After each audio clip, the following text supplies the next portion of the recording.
uchun 3 yil muddatgacha asosiy vosita sotib olish, jihozlash va boshqa holatlar uchun bo'ladigan bo'lsa 7 yil 80 muddatga ajratilishi ko'zda tutilgan. Bundan tashqari jismoniy shaxslarga hozirgi kunda o'zini o'zi band qilgan holda ishsiz fuqarolarga avtokreditlar beryapti. Oldin faqat avtokreditni ajratish uchun ish haqi talab qilinardi. Bundan tashqari daromad bo'lishi kerak hisoblanardi. Hozirgi kunda jismoniy shaxslar uchun avtokreditlar o'zini o'zi band qilgan, o'z daromadga ega bo'lmagan oddiy jismoniy shaxslarga o'zini o'zi band qilgan holda avtokreditlar ajratiladi.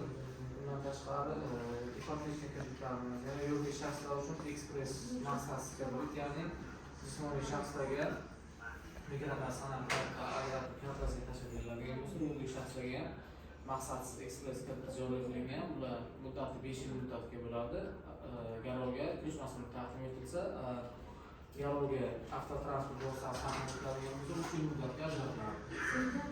Maksimum summasi 1 milliard so'mgacha tadbirkorga to'g'ridan-to'g'ri asosiy hisob raqamiga tashlab beriladi. O'sha hisob raqamdan tadbirkor o'zi xohlagan, istalgan maqsad uchun bemalol pullarni olib foydalanishni biladi. Bu aynan bitta finansiyaga ko'chirib berish, undan o'sha mahsulotni sotib olish, bunaqa narsa yo'q.